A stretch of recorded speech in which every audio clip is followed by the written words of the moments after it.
धर्म ग्रंथों और कथा कहानियों में हम सभी पढ़ते और सुनते रहते हैं कि स्वयं भगवान ने इस पृथ्वी पर अवतार लिया, कभी श्री राम के रूप में तो कभी श्री कृष्ण के रूप में। ये जानकर हम सभी रोमांचित हो उठते हैं और उनके बारे में ज्यादा से ज्यादा जानने की कोशिश करते हैं।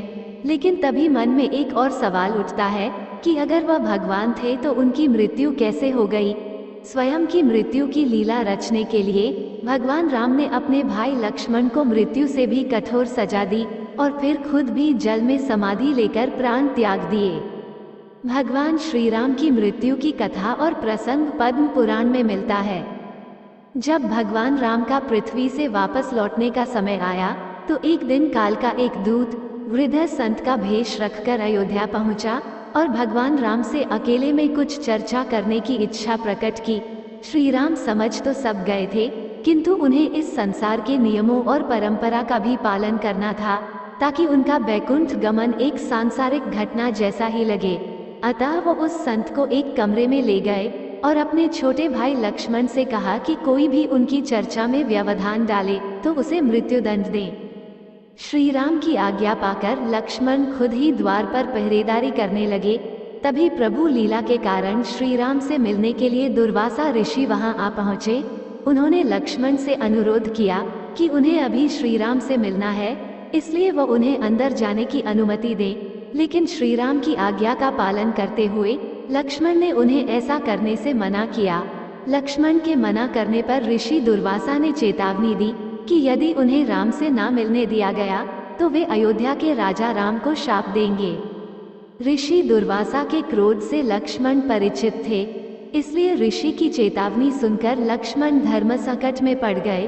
वो नहीं चाहते थे कि उनके भ्राता राम पर किसी तरह की आंच आए और उन्हें ऋषि दुर्वासा के कोप का शिकार बनना पड़े। साथ ही वह अपने भाई के हाथों एक ऋषि को मृत्युदंड भी नहीं दिलाना चाहते थे। भाई राम को दुर्वासा ऋषि के क्रोध और ऋषि दुर्वासा को अपने भाई के आदेश से बचाने के लिए लक्ष्मण ने अपनी बलि देने का फैसला किया और वह कमरे में प्रवेश कर गए जहां श्री राम वृद्ध संत से वार्तालाप कर रहे थे। भले ही राम प्रभु रूप में जानते हो कि यह सब माया का खेल है और काल का आदेश है, लेकिन वह धर्म संकट में पड़ गए। अपने प्राणों से प्यारे भाई को वह मृत्युदंड नहीं दे सकते थे और अपने वचन का खुद उल्लंघन भी नहीं कर सकते थे। इस पर उन्होंने लक्ष्मण को राज्य की सीमाओं से बाहर चले जाने को कहा, जो लक्ष्मण के लिए मृत्युदंड से भी अधिक कठोर सजा थी, क्योंकि लक्ष्मण अपने भाई के बिना एक क्षण भी नहीं रह सकते थे।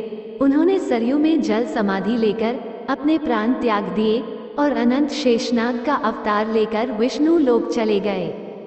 जिस तरह लक्ष्मण श्री राम के बिना नहीं रह सकते थे, उसी प्रकार राम भी लक्ष्मण के बिना नहीं रह सकते थे। लक्ष्मण के जल समाधि लेने के बाद श्री राम ने अपना राज्य अपने पुत्रों और अपने भाई के पुत्रों को सौंपा और सरयू की ओर प्रस्थान कर गए। जहां भाई लक्ष्मण ने जल समाधि ली थी, श्री राम भी उसी स्थान पर खुद को लीन कर देना चाहते थे। उन्होंने भी सरयू नदी में समाधि ले ली और अपने मानवीय रूप को छोड़कर अपने वास्तविक स्वरूप को धारण कर लिया, जो कि भगवान विष्णु का था। विष्णु का रूप धारण कर श्री राम वैकुंठ धाम को प्रस्थान कर गए।